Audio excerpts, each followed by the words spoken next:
Good morning दोस्तों, चलो शुरू करते हैं।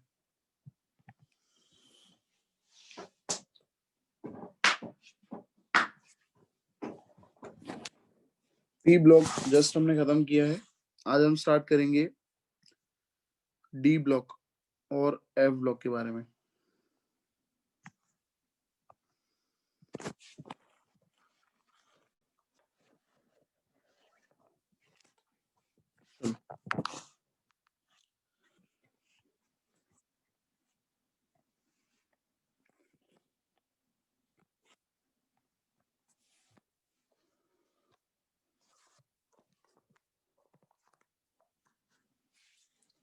चलो शुभम, पहले ही बता दो कि कौन कौन से जो टॉपिक है वो निकल चुका है बेटा। सर 8.3 से निकलना चालू हुआ है, उसमें मतलब सब टॉपिक्स है वो निकल गए। 8.3.1, 4, 5, 6, 7 और 8। 8.3.1 फिर 4 फिर 5, 6। ओके 4, ओके 5, ओके फिर 6, हाँ ओके फिर 7 और 8। ओके ठीक है, फिर उसके बाद और फिर 8.4, 8.5, 8.6, 8.7 ये पूरे निकल गए। 8.4 के बाद सब ओके। 8.4 के बाद मतलब यहाँ से सर ऑक्साइड है।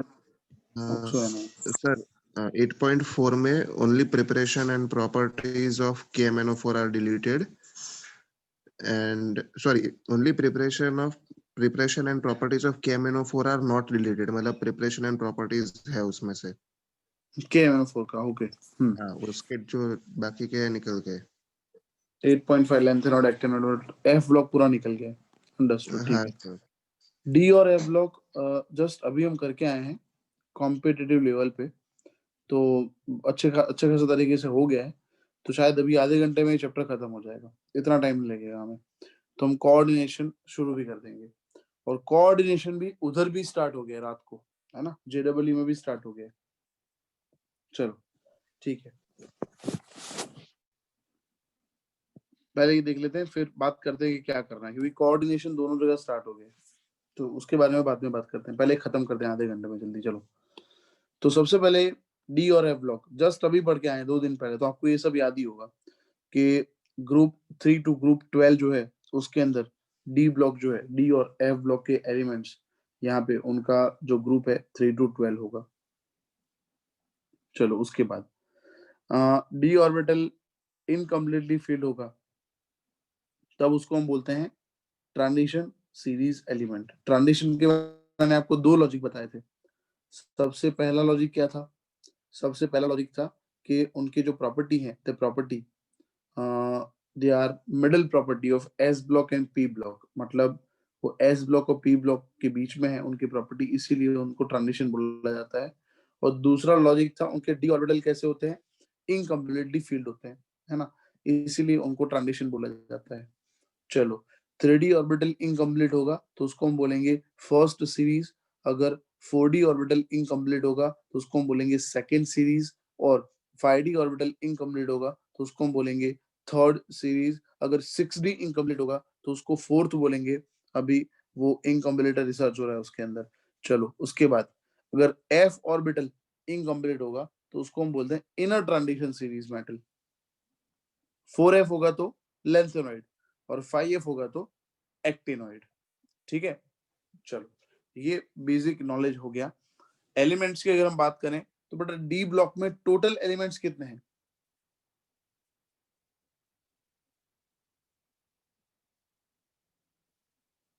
हेलो,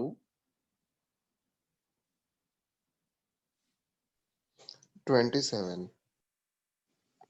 डी ब्लॉक में टोटल एलिमेंट्स क्या बात कर रहे हो? पीरियोडिक टेबल में भी बताया था मैंने ये तो। देखो सबसे पहले 21 से 30, उसके बाद 39 से 48, उसके बाद 57, यस 72 से 80, और उसके बाद 89, और उसके बाद 104 से 112, टोटल 10 10 10 और 10, मतलब 40 एलिमेंट हुए, और 14 नीचे है, मतलब 28। तो डी ब्लॉक में 40 है और एफ ब्लॉक में 28 है। ये कौन से पीरियड से स्टार्ट होता है? इसका पीरियड कौन सा है? Fourth period, fifth period, sixth period, seventh, और ये सिक्स्थ और सेवेंथ पीरियड में होते हैं।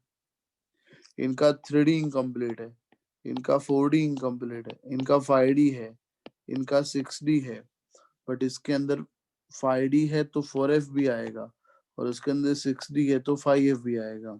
अगर 4F आया और 5F आया तो फिर वो F ब्लॉक के होंगे, लेंथेनॉइड LN और एक्टेनॉइड AC। आई होप आपको समझ में आ रहा होगा। 21 से 30, 21 स्कैंडियम है, 30 जिंक है। चलो 39 से 48, 39 कौन है? यट्रियम है। और 48 कौन है? 48 है कैडमियम। उसके बाद 57 लेंथेनम है। 57 में लिखता हूँ यहाँ पे अगेन, 57 जो है वो लेंथेनम है। 58 के बाद तो नीचे आ गया, फिर 72 है हाफनियम, और फिर 80 वाला है कौन सा? मर्क्यूरी। उसके बाद 89 कौन सा है? एक्टिनियम। 104 है RF, और फिर 112 UUB। चलो ये बात हो गई। तो टोटल 40 एलिमेंट्स हैं, ये हमें पता होना चाहिए। तो ये इंट्रोडक्शन हो गया दोस्तों, इंट्रोडक्शन हो गया। अब आगे बढ़ते हैं। इंट्रोडक्शन के बाद सबसे पहले position in the product table. Product table में कहाँ होते हैं ये? पहले आप जल्दी स्क्रीनशॉट ले लो, लेना है तो पोजीशन है इनका, आपको पता है ये एस और पी ब्लॉक के बीच में है, इसीलिए इनको ट्रांजिशन बोलते हैं।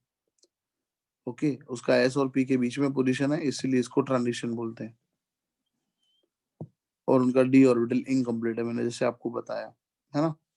चलो स्क्रीनशॉट हो गया होगा, मैं आगे बढ़ता हूँ।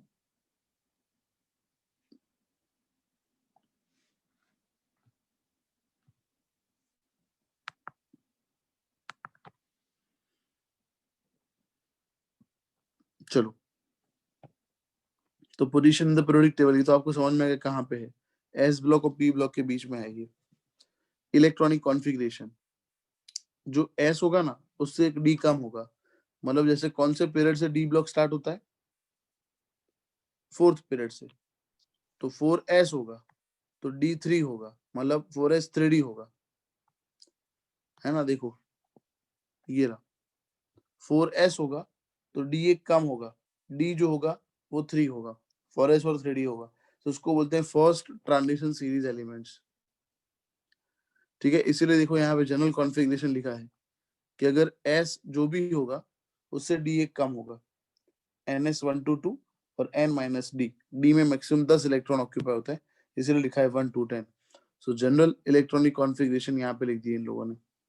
चलो ठीक है, N-1 stands for inner D orbital, उसके अंदर 1 से 10 इलेक्ट्रॉन हो सकते हैं। चलो फिर ये बकवास क्या लिखा है, ये पूरा पैराग्राफ क्या लिखा है? ये पूरे पैराग्राफ में लिखा है कि यहाँ पे 2 एक्सेप्शन थे। कौन कौन से एक्सेप्शन थे इलेक्ट्रॉनिक कॉन्फ़िगरेशन में? Chromium and copper. ठीक है, फिर इलेक्ट्रॉन सबसे पहले 4s में ऐड होगा कि 3D में? 4s में। क्यों? एनर्जी लेवल डिफरेंस 4s का पहले आता है। यस, और रिमूव कहाँ से होगा? 4s में से। क्यों? आउटर मोस्ट है। चलो ये चीजें शुभम ने बताई थी लास्ट टाइम भी, मैंने पूछा था। ठीक है, अभी जस्ट हमने जब रात को पढ़ा था तब। अब देखो ये 21 से 30 जो एलिमेंट्स देखो आपके सामने है। Scandium, titanium, vanadium, chromium, manganese, iron, cobalt, nickel, copper, zinc. ठीक है, उसके बाद yttrium, zirconium, niobium, molybdenum, rutherfordium, rhodium, palladium, silver, cadmium. But ये ठीक है, ये कर दोगे तो ठीक है, उसके बाद नहीं करने की जरूरत है। 57 से 80 वाला जो है 72 से, और 89 104 से 112 ये करने की जरूरत नहीं है, डोंट वरी, ठीक है। बट हमें यहाँ पे वो पता होना चाहिए कि कौन कौन से एलिमेंट यहाँ पे ट्रांजिशन नहीं है। जस्ट अभी हम 2 दिन पहले ही पढ़ा था मैंने रात को, यहाँ पे फर्स्ट सीरीज में जिंक जो है ना, मैंने ट्रांजिशन का डेफिनेशन आपको बताया था अगर आपको याद हो तो, कि उनका ground state and any of its excited state should be incompletely field, ऐसा पढ़ाया था मैंने। तो यहाँ पे जिंक जो है उसका +2 स्टेट करेंगे फिर भी D10 का 10 ही रहेगा, तो जिंक इज नॉन ट्रांजिशन। चलो अब किसको पूछते हैं, किसी को पूछते हैं, रुको किसको पूछेंगे, क्योंकि अभी जस्ट मैंने पढ़ाया है तो आई एम एक्सपेक्टिंग दिस। ये पूछते हैं अपने विनस से पूछते हैं। विनस, सेकंड सीरीज आपके सामने है, उसमें पैलेडियम, सिल्वर और कैडमियम है, तो उसमें कौन ट्रांजिशन नहीं है, which is non transition element?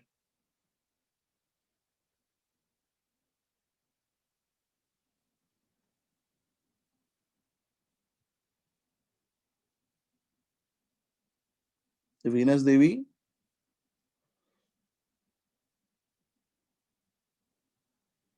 देवी जी सो गए लगता है, वो ऑन करके सो गए हैं, कोई बात नहीं, ठीक है। चैट बॉक्स में लिखोगे तो आई कांट सी, क्योंकि अभी मैंने स्क्रीन शेयर करा हुआ है, तो चैट बॉक्स में लिखोगे तो नहीं दिखाई देगा। चलो ठीक है, और किसको पूछेंगे? और जय को पूछते हैं। जय दोस्त, सेकंड सीरीज में कौन ट्रांजिशन नहीं है, which element is non transition and why?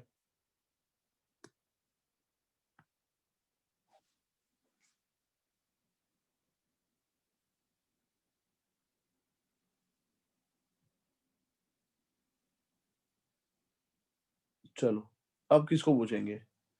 अब हम पूछते हैं दृष्टि को। दृष्टि, सेकंड सीरीज में क्यों, सॉरी, कौन सा एलिमेंट नॉन ट्रांजिशन है?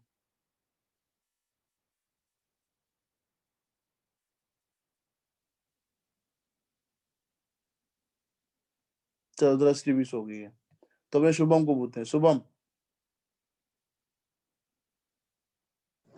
सर HG सिर्फ, सॉरी CD। सीडी, ठीक है, क्योंकि पीडी +2 करेंगे, एजी +2 करेंगे और सीडी +2 करेंगे, तो सीडी +2 में D10 का 10 ही रहेगा। ऐसे ही थर्ड सीरीज के अंदर होगा मर्क्यूरी, मर्क्यूरी में अगर करेंगे Hg+2 तो 10 का 10 रहेगा। ठीक है, चलो ये सब सो गए हैं लगता है, ये जो मैंने नाम दिए वो बोल नहीं रहे, पता नहीं, कोई बात नहीं, ठीक है। तो ये बकवास यहाँ पे लिखा हुआ है, ठीक है ना, ये पूरा जो पैराग्राफ है उसमें वही लिखा हुआ है। चलो,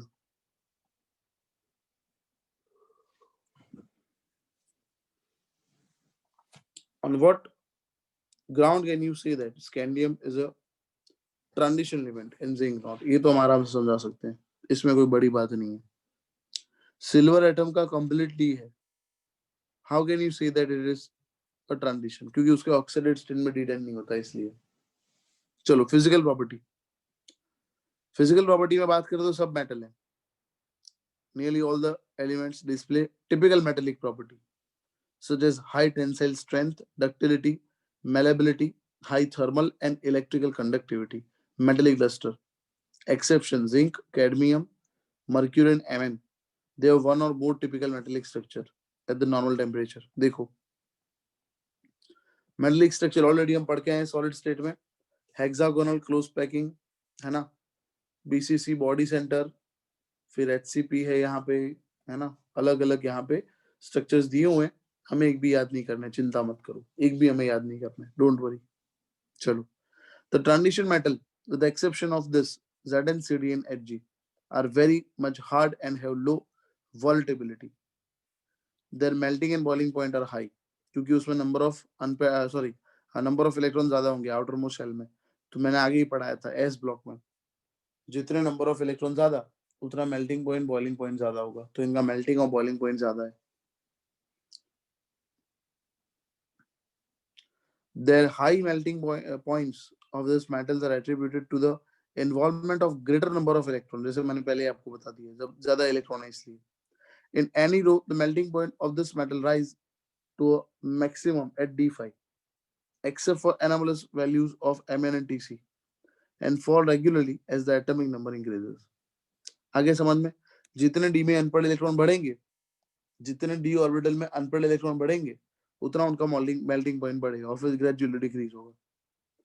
They have high enthalpy of atomization, which is shown in a figure, and the maximum at about the middle of each series indicate that one unpaired electron per d orbital is particularly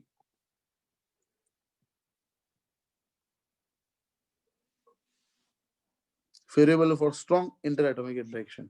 देखो यहाँ melting point का graph दिया हुआ है, ट्रिटेनियम, vanadium, chromium और फिर Mn, फिर FeCO, PD, Ni, NCU.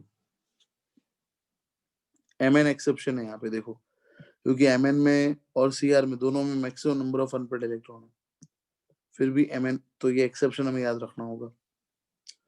बड़ी सिंपल चीज है पर इतना ज्यादा टफ है नहीं. चलो, greater number of valence electron, stronger is the resultant bonding. And since the enthalpy of atomization is an important factor in determining the standard electron potential of metal with very high enthalpy of atomization, enthalpy of atomization जितना high, उतना high boiling point होगा. Okay, and tend to be normal in their reaction. क्योंकि enthalpy of atomization मतलब है ना, enthalpy of atomization का मतलब क्या हुआ, वो जो एटम है ना, वो उतना स्ट्रांग हुआ है, एंथैल्पी ऑफ एटमाइजेशन ज्यादा है, इसका मतलब क्या हुआ, वो स्ट्रांग हुआ, इसीलिए वो रिएक्टिविटी उसकी कम हो जाएगी. Another generalization that may be drawn from this figure is that the metal of second and third series have greater enthalpy. Obviously second और third थोड़ा ऊपर है first से, then corresponding element of first. This is an important factor in according to occurrence of much more frequent metal-metal bonding in compound of the heavy transition metals. चलो, तो यहाँ पे enthalpy of atomization है, उसका graph है ये, कि first green line से शो किया हुआ है, सीरीज 2 ब्लू लाइन से और रेड लाइन से सीरीज 3. तो सीरीज 3 का एंथैल्पी ऑफ एटमाइजेशन मतलब वो सबसे ज्यादा नॉर्मल होंगे, सबसे ज्यादा स्टेबल होंगे. चलो 8.3.2 वेरिएशन ऑफ साइज. दोस्त ये है कि निकल गया है?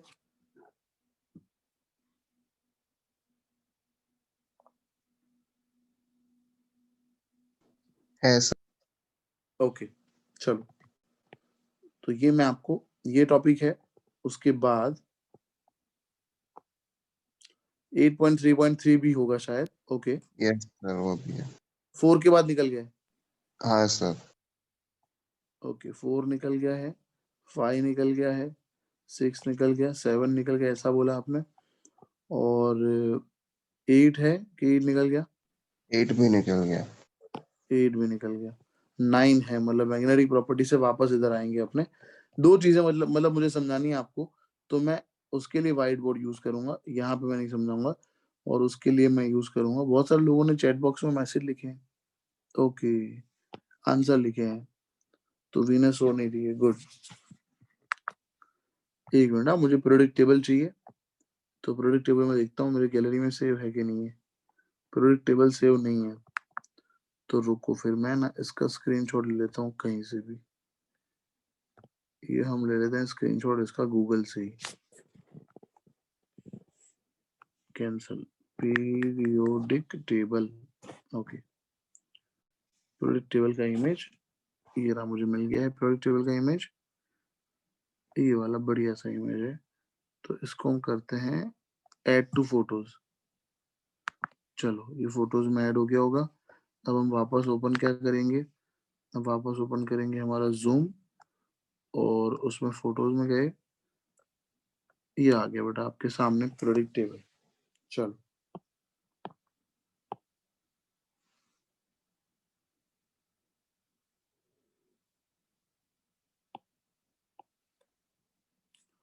चलो अब देखो, ये रहा हमारा जो हम पढ़ रहे हैं, डी ब्लॉक और ए ब्लॉक के बारे में जो हम पढ़ रहे हैं, वो ये रहा.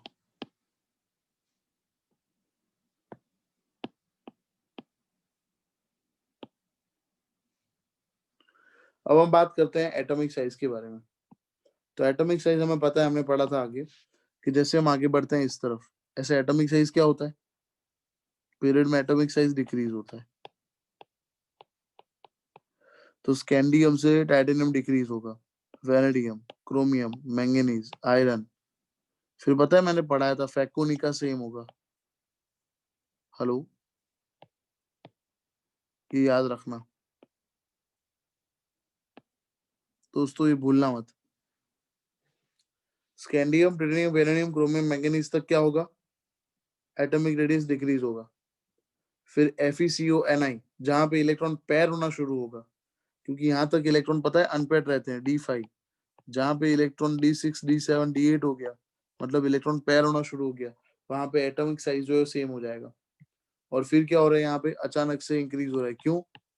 क्योंकि इलेक्ट्रॉन कितने हैं उसके अंदर, पैड है, सब पैक है, D10 है। तो D10 है तो रिपल्जन ज्यादा होगा, रिपल्जन ज्यादा होगा तो दूर हो जाएगा न्यूक्लियस से, और दूर होगा तो डिस्टेंस बढ़ेगा, इसीलिए एटॉमिक रेडियस ज्यादा है इनका। चलो, ये सबसे पहला ऑर्डर याद कर लो आप। दूसरी चीज, दूसरा क्या याद करोगे, पहले याद हो गया ना। चलो मैं इसको मिटा रहा हूँ। मैंने ये बताया था आपको कहाँ पे, पीरियोडिक टेबल चैप्टर जब पढ़ाया तब मैंने आपको बताया था ये। अब मैं इसको मिटा रहा हूँ, क्लियर कर दिया मैंने। फिर देखो, ये फोर्थ है पीरियड, फिफ्थ है, सिक्स्थ है और सेवेंथ है। So when we come to fifth to six, fifth to six में आता तब एक्सेप्शन है। मतलब ऊपर से नीचे क्या होना चाहिए, एटॉमिक साइज इंक्रीज। तो स्कैंडियम से यट्रियम में क्या हो रहा है, इंक्रीज हो रहा है ना। यट्रियम के बाद कौन है, लेंथेनम है। तो क्या होगा, डिक्रीज या इक्वल। ये मोस्ट टाइम भी ऑर्डर है बेटा, याद रख लेना है आप, इसमें गड़बड़ मत करना। चलो, टाइटेनियम, जिरकोनियम और हाफनियम क्या होगा, पहले इंक्रीज, फिर ग्रेजुअली डिक्रीज और इक्वल। तो ये आपको इसमें से कोई भी एक पूछ सकते हैं, तो आपको पता होना चाहिए कि कौन से सीक्वेंस में ये लोग आते हैं, कौन सा फोर्थ, कौन सा फिफ्थ और कौन सा सिक्स पीरियड में। अगर यही पता नहीं होगा तो फिर आप ऊपर नीचे कर दोगे। तो 4 to 5 ऑर्डर रेगुलर है, इरेगुलरिटी कहाँ है, कहाँ से कहाँ तक, फिफ्थ पीरियड से सिक्स्थ पीरियड तक इरेगुलरिटी है। तो ये सब हमें याद करने पड़ेंगे जितने मैंने राउंड कर दिए। चलो ठीक है, तो ये बात हो गई हमारी किसके बारे में, एटॉमिक साइज के बारे में। अब बात करते हैं आयोनेशन एंथैल्पी के बारे में। Let's talk about IE, ionisation enthalpy. तो आयोनेशन एंथैल्पी जो है वो हम क्या करते हैं, इस तरफ क्या होती है, इंक्रीज होती है। चलो, तो scandium, titanium, vanadium, chromium, manganese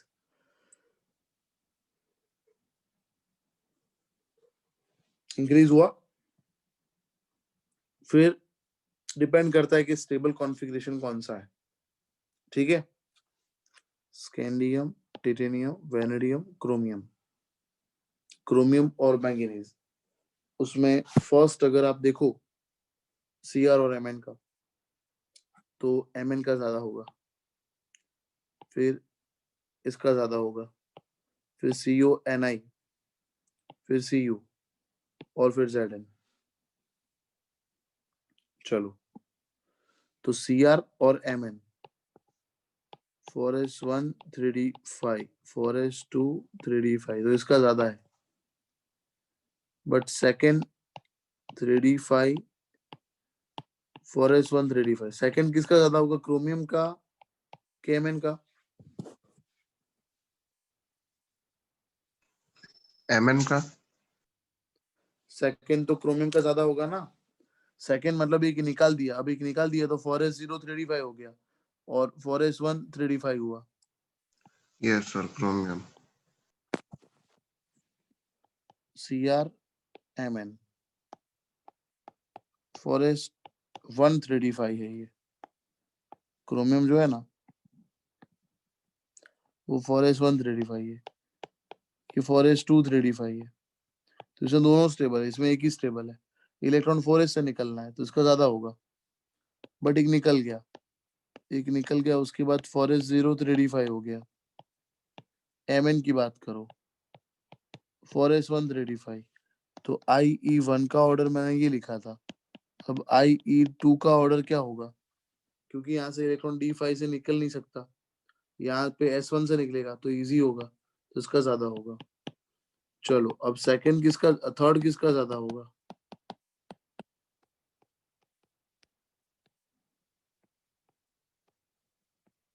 mn का। यस, क्योंकि इसमें से इलेक्ट्रॉन निकालना है तो आपको D5 से निकालना पड़ेगा, और इसमें से D4 से, तो D5 स्टेबल है।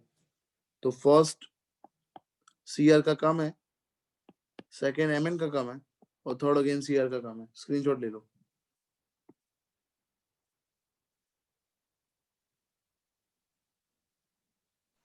Done sir. चलो कॉपर और जिंक 3D10 4s1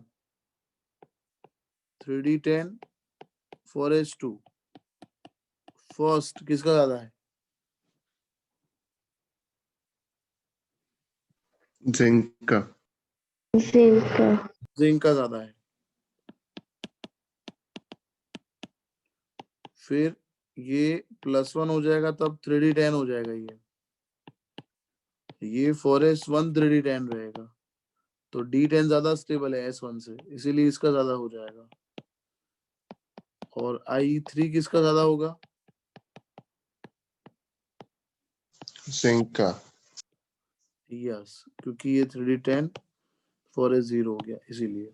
स्क्रीनशॉट ले लो, ये चीजें पूछते हैं एग्जाम में, बोर्ड में। हाँ, कॉम्पिटिटिव लेवल पे इतना इजी नहीं पूछ सकते। चलो हो गया होगा स्क्रीनशॉट, आगे बढ़ते डन। हैं।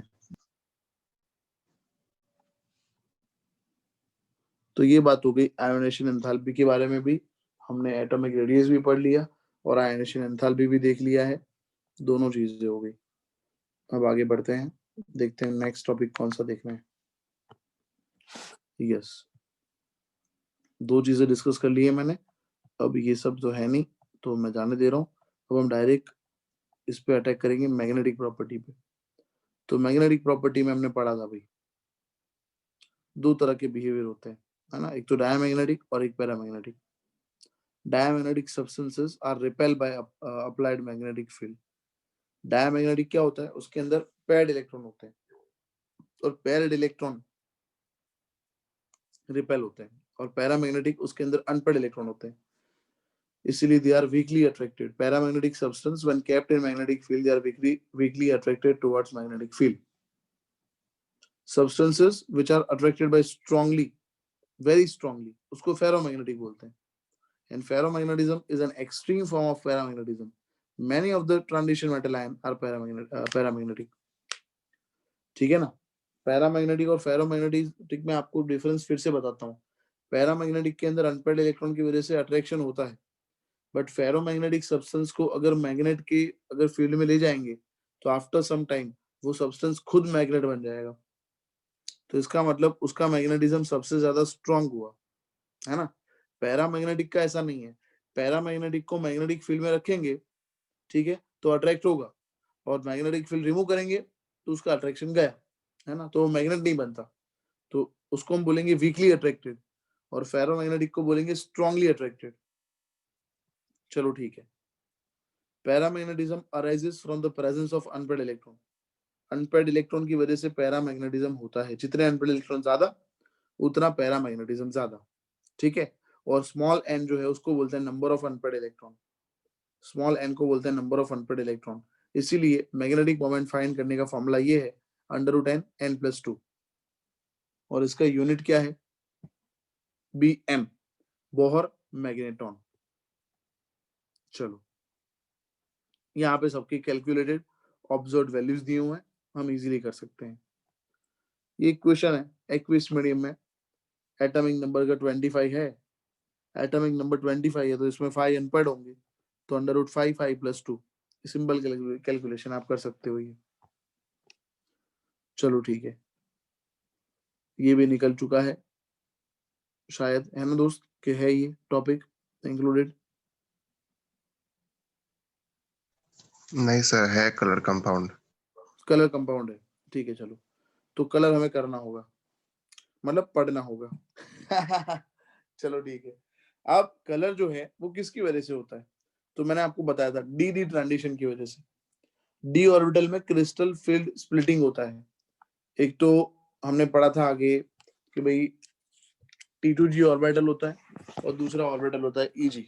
So due to transition of electron from lower to higher energy level and by coming back again from higher to lower energy level, यहाँ पे डी ट्रांजिशन होता है, उसकी वजह से यहाँ पे कलर शो करेंगे ट्रांजिशन मेटल एलिमेंट्स। तो दिस इज योर जॉब, अगर कर सको तो यहाँ पे कर लेना। मैंने आगे जब आपको डीएफ ब्लॉक कॉम्पिटेटिव लेवल पे पढ़ा है तभी मैंने बहुत सारे कलर शेयर किए थे आपसे, टेबल शेयर किया था। जितना हो सके उसमें से करना है इतना। इसमें से कुछ कुछ चीजें याद रखनी जरूरी है, जैसे कॉपर+2, और वैसे वो आपको याद भी है कि कॉपर+2 ब्लू है, Na+2 ग्रीन है, उसके बाद Mn+3 वायलेट, Cr+3 वायलेट, बस स्कैंडियम और टाइटेनियम कलरलेस होंगे भाई। जिनका ऑर्बिटल अगर इनर्ट गैस से मैच हो गया तो वो कलरलेस होंगे, है ना, क्योंकि उसमें ट्रांजिशन हो ही नहीं सकता, डी इलेक्ट्रॉन 0 है। जैसे स्कैंडियम+3 और टाइटेनियम+4, इसमें डी इलेक्ट्रॉन 0 है, तो इसमें ट्रांजिशन हो नहीं सकता, तो वो कलरलेस है। जिंक+2 का भी वही केस है, देखो, क्योंकि जिंक+2 करेंगे तो D10 हो जाएगा। अब D10 करेंगे तो इलेक्ट्रॉन नीचे और ऊपर सब पैक होंगे, तो ट्रांजिशन यहाँ पे नहीं हो सकता, तो वो भी कलरलेस है। तो बहुत सारे आयन दिए हैं, उसमें 3 तो कलरलेस है। चलो, फॉर्मेशन ऑफ कॉम्प्लेक्स कंपाउंड, भाई ये कॉम्प्लेक्स फॉर्मेशन की टेंडेंसी रखते हैं, क्योंकि कॉम्प्लेक्स फॉर्मेशन के लिए एक एसेंशियल चीज होनी चाहिए, उनका डी ऑर्बिटल इनकम्प्लीटली फील्ड होना चाहिए, और इनका डी ऑर्बिटल इनकम्प्लीटली फील्ड है, ये हमने पढ़ा है ना। 3D इनकम्प्लीट है या फिर 4D इनकम्प्लीट है या फिर 5D, पहली बात। दूसरा, कॉम्प्लेक्स फॉर्मेशन के लिए दूसरा फेवरेबल कंडीशन ये है कि उनका साइज स्मॉल होना चाहिए, जो है इनका। उसके बाद उनके जो 3D 4s 4p और 4d ऑर्बिटल का एनर्जी डिफरेंस कम होना चाहिए, जो है यहाँ पे। इसकी वजह से ये लोग कंबाइन हो सकते हैं और coordinate covalent bond easily form कर सकते हैं, ठीक है। तो इनका जो कॉम्प्लेक्स फॉर्मेशन टेंडेंसी है वो फेवरेबल है। फाइन, मैंने बहुत सारे फैक्टर आपको बताए। चलो, कैटालिटिक प्रॉपर्टी, ये भी बहुत ही इंपॉर्टेंट चीज है, कैटालिटिक प्रॉपर्टी। चलो, मैं ये लिखता हूं, यहाँ पे लिखना पड़ेगा मुझे, लिख के बताना पड़ेगा। ये बोर्ड में पूछेंगे कैटालिटिक प्रॉपर्टी फाइनल। इस चैप्टर में से कौन कौन सी थ्योरी पूछेंगे मैं जस्ट बता रहा हूँ आपको, पहले मैं कंप्लीट कर दूं चैप्टर, फिर मैं बताता हूँ। तो अभी अपने आप डिस्कस कर रहे हैं कैटालिटिक प्रॉपर्टी। चलो, सबसे पहले लिखते हैं,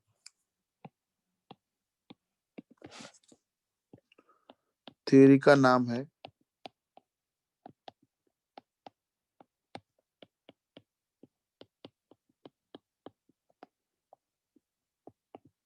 catalytic property. The transition metals and the compounds are known for their catalytic property.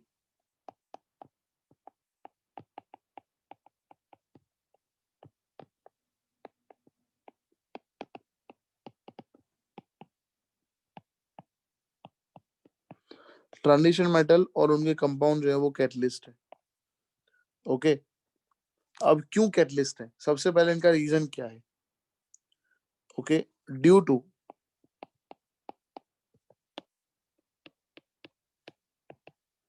Multiple oxidation states, okay, and due to formation of complexes, ये कैटालिटिक प्रॉपर्टी शो करते हैं, ठीक है। भाई कैटलिस्ट जो है यहाँ पे देखो, ये ट्रांजिशन मेटल है सपोज सॉलिड स्टेट में, तो सॉलिड होगा तो उतना ज्यादा कैटालिटिक एक्टिविटी उसका नहीं होगा, पर तो कौन से फॉर्म में होना चाहिए जनरली, पाउडर फॉर्म में। पाउडर फॉर्म में क्या होता है, सरफेस एरिया इंक्रीज होता है। दूसरी बात, कैटलिस्ट जो है वो पूरा जो है पूरा कैटलिस्ट वो यहाँ पे यूज नहीं होता, उसका ओनली सरफेस यूज होता है, रिएक्शन के लिए सरफेस यूज होता है। तो कैटलिस्ट करता क्या है, वो सरफेस प्रोवाइड करता है, और उसका सरफेस जो होता है ना, वो जिगजैग होता है, zigzag. So the peak point on the surface of catalyst are responsible for catalytic work. ये सेंटेंस में लिखना होगा, the peak points on the